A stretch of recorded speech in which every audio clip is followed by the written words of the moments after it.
Great, so welcome guys. So let's see, 7.7 numeric integration. So that includes, let's see.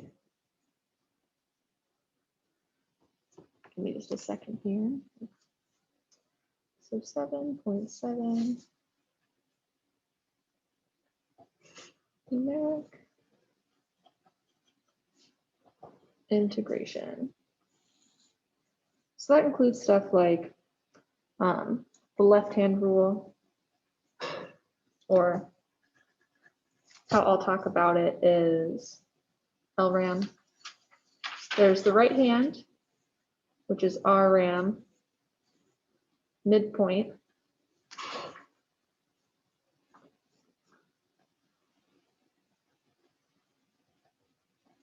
the trapezoidal rule, and then you guys have Simpsons rule as well. Sweet. So that is what we are working with.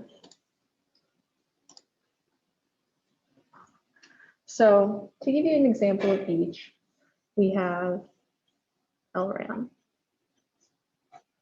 And say that we have a curve, nothing too crazy.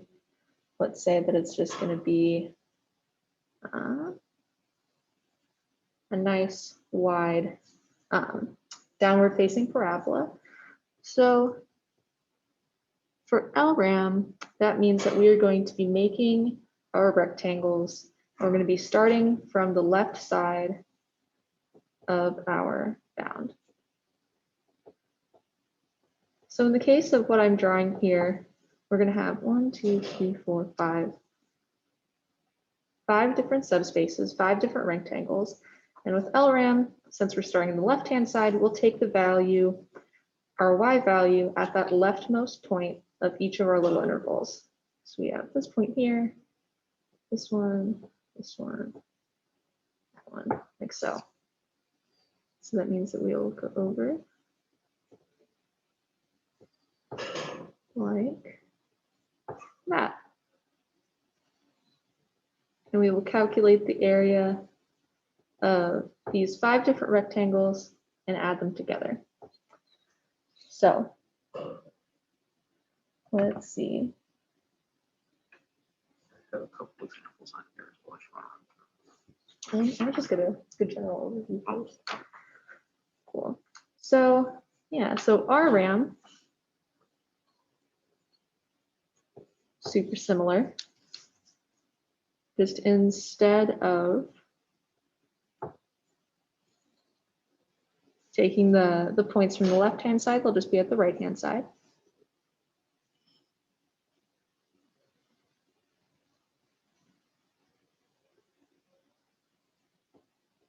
So I'll go over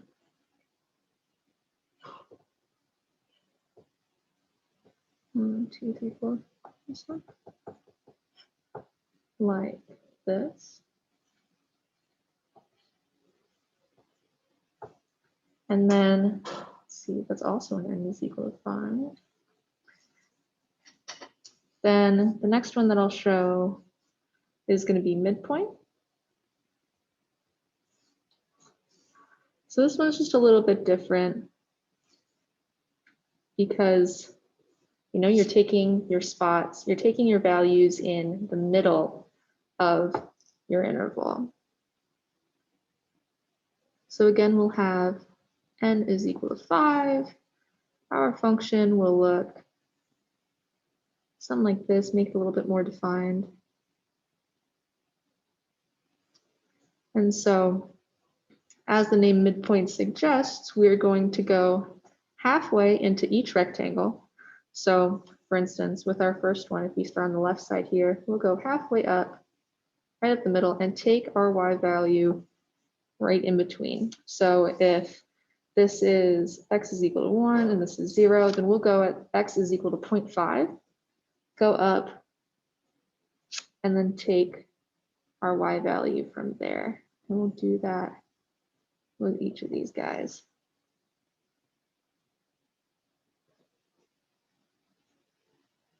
Like so.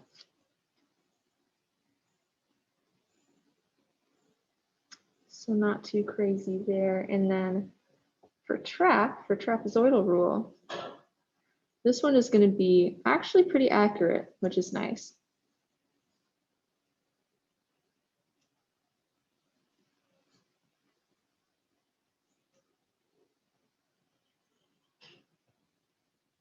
So with this one, you're going to be making points at both sides of each of your little subspaces. So we'll make points at every value of x that we need, and then we'll just connect the lines.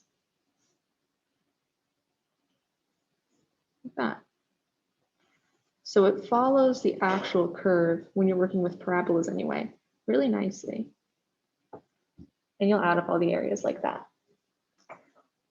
Do you guys have any questions so far? If not, totally okay. Cool. So let's see. These are all delta x over 2, right? Just trapezoidal rule. So Okay. And let me write out the equations for all of these for you guys so you can get a numeric I sense think it's to it. just that. So midpoint is just delta x times your f values. Yeah, so the only equation, I think Simpsons Rule might Simpsons something weird. else. Yeah. Yeah, so midpoint, we have an equation for it where it is delta x. Times all your f's added together. Oh yeah. But, oh, yeah. Yeah. Yeah, so they have delta x, and then it's going to be times the sum of all of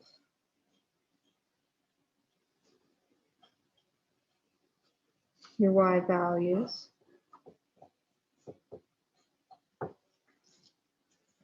For trap, it's going to be slightly different. So that's when we are going to have a delta x over 2 times all of your values added together. The f of x2 is multiplied by 2. That's right. And then, yeah. Right? Yeah. And then for trapezoid, I'll rewrite this a little bit differently then. Yeah, it's basically every f value is multiplied by 2 except the first and the last ones, which are just multiplied by 1, so it's just themselves. And your delta x here is just divided by 2. And I believe is the only one out of the midpoint trapezoidal left and right that is multiplied, or that it is divided by 2. So just I would remember that.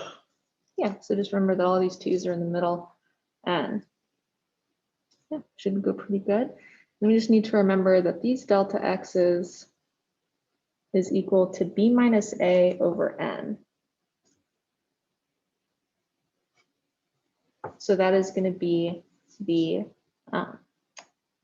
rightmost value of our overall interval minus our initial. So in this case, we're working from 0 to 5, a being 0 and b being equal to 5. And then the number of spaces that you have is going to be your n.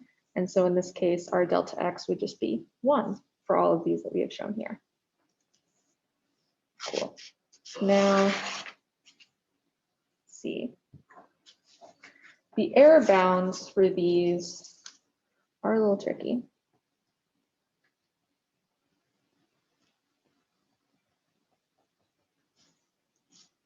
And first, we are going to cover your trap and midpoint. So for these guys, it's the absolute value, and your error is going to be this capital E, and whatever is in the subscript here is going to tell you what sort of method you're working with. So E sub t is going to be your error bound for trap. that is going to be the absolute value of that is less than or equal to this k, b minus a cubed over 12n squared. And then for midpoint, it's going to be super similar. We're still going to have this k times b minus a cubed, except on the bottom, it's going to be 24n squared instead of 12. And this k is kind of tricky. So k is going to be the maximum value of your second derivative, and then that's on your interval. Absolute value of it.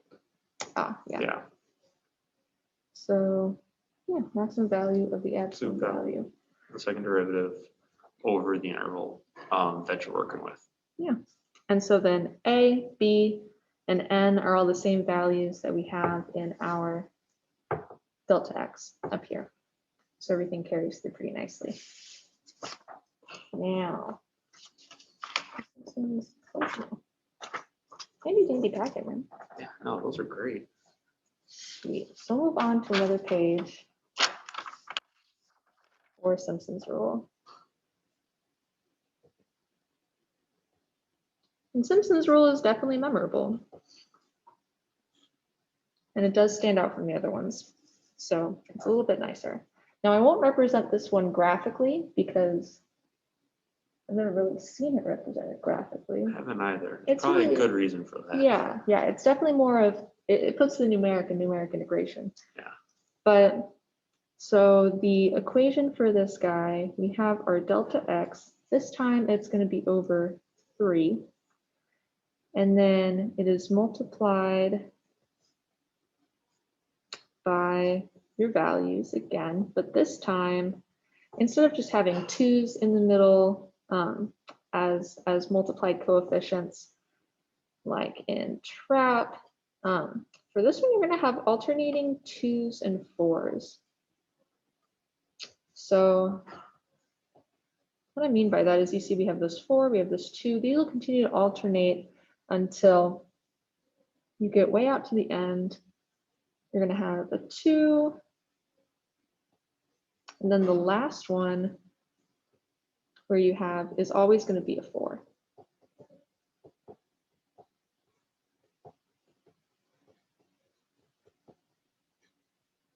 And that's always super important, is that you'll start with a 4 and you'll end with a 4. If that doesn't happen, something is not right. But yeah, so alternating 2's and 4's and delta x over 3. Everything other than that is not too bad. So then we have the error bound, E sub s, and this one is definitely different. So again, you have those absolute values that you can't forget.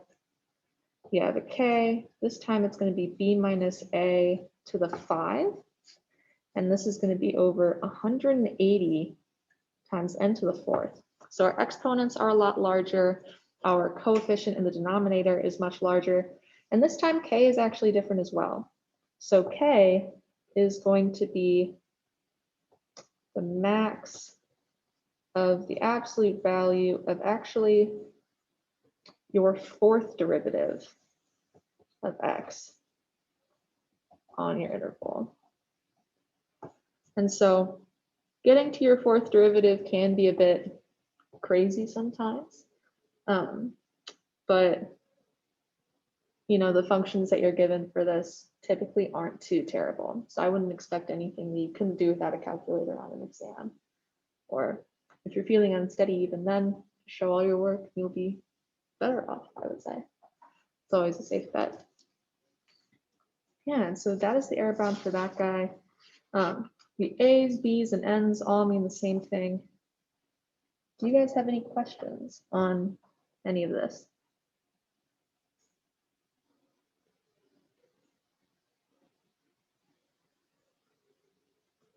Nope, cool.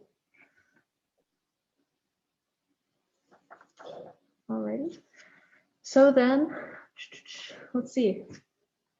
You guys have a pretty short homework assignment. Only 8 questions, and it's not due until Wednesday, so not for a couple days. Yeah, I would definitely get cracking on it now. But that is sort of all that we have for you guys, unless you have any sort of specific questions on concepts. I think all of this should be able to get you through it.